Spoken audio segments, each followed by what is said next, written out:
வணக்கம் நண்பர்களே. இன்றைக்கி வந்து நம்மளோட 100 நாள் வீடியோ திட்டத்தில் 45வது நாள். பார்த்தீங்கன்னா நம்ம பாஸ் கோழி வந்து காலையிலே வாசல் முன்னாடி நின்றுனுக்குறான். அப்படின்னா என்ன அர்த்தம்? பயபோல் அவங்க இனத்துக்கு காலங்காத்தாலே சாப்பாடு போட சொல்கிறான்.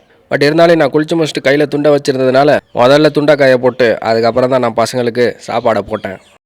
அதுக்கப்புறம் அம்மா கைனியில் வெண்டைக்காய் அறுத்துருந்ததுனால அரிசியை கழுவி சோத்தையும் வச்சுட்டேன். அப்புறம் நாங்கள் வழக்கம் போல் பூசாவையும் லோட் பண்ணிக்கின்னு நேற்று மிச்சம் வச்சுருந்த முருங்கைக்கீரை பொரியலும் அது கூட போகிறதுக்கு 6 முட்டையை போட்டு சாப்பிடவும் ஆரம்பிச்சிட்டேன்.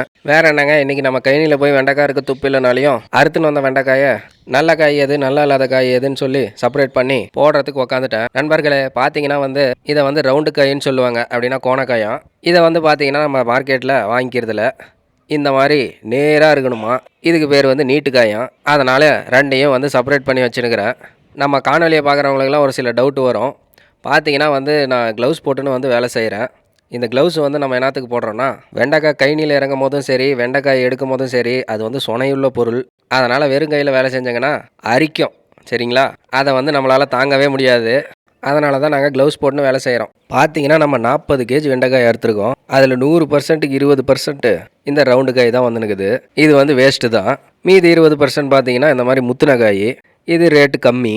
இதில் நல்ல காய்ங்களுக்கு ரேட்டையும் கம்மி பண்ணி அறுக்கிற காயில் முக்கால்வாசி காயை ஒதுக்கி விட்டு, சிம்பிளாக சொல்லணுன்னா நம்ம வியாபாரியும் சரி, நம்ம கன்சியூமர்ஸும் சரி, நம்ம கவர்மெண்ட்டும் சரி, விவசாயிங்க வயிற்றில் தான் அடிக்கிறீங்க.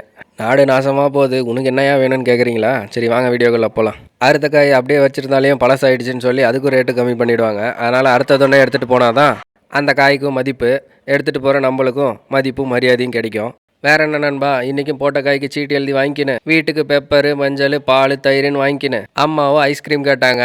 அவங்களுக்கு ஒரு பிளாக் கரண்ட்டை வாங்கி கொடுத்துட்டு வீட்டுக்கு வந்ததும் ஏர் ஃப்ரையரில் அம்மாவை வந்து சிக்கன் செய்ய சொல்லியிருந்தேன்.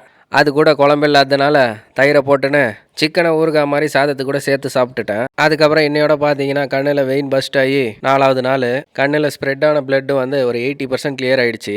அதுக்கப்புறம் பார்த்தீங்கன்னா நானும் அம்மாவும் மேகத்துலேருந்து தொலைச்சி வர அந்த சன்லைட்டையும் அப்படியே பார்த்தபடியே ரசிச்சுட்டு இருந்தோம். கரெக்டாக அந்த சன்லைட் விழுறதாவது தான் நம்ம சின்னமலை மாதேஸ்வரன் வந்து குடிகொண்டு இருக்கிறாரு. அதுக்கப்புறம் பார்த்தீங்கன்னா நம்ம ஜூலிக்கோ நைட்டுக்கு டின்னர் வைக்கும் போது, என்னடா போங்கு பண்ணுறீங்க, என் மூக்குக்கு என்னமோ சிக்கன் ஸ்மெல் வருது, நீங்கள் பார்த்தா வெறுஞ்சோரை வைக்கிறீங்க, என்ன ஏமாற்ற பார்க்குறீங்களா அப்படின்ட்டு எனக்கு இந்த சாப்பாடு வேணாம் அப்படின்னு சொல்லி தூரம் வந்து நின்றுக்குண்ணா. சரி நானும் சாப்பிட்டதுக்கப்புறம் என் தட்டுலேருந்து ஒரு 4 பீஸ் எடுத்துகிட்டு போய் அவளுக்கும் வச்சேன். பார்த்தீங்கன்னா அந்த தட்டுலேருந்து வெறும் அந்த சிக்கனை மட்டும் அவள் எடுத்து சாப்பிட்டு சோத்தை வந்து நக்கி கூட பார்க்கல, அப்படியே விட்டுட்டா. சரி நாம் என்ன இவ்வளோ மடியில் உட்கார வச்சா ஊட்ட முடியும் அப்படின்னு சொல்லி நானும் இன்றைக்கி நாளை முடிச்சிக்கினேன் நண்பர்களே.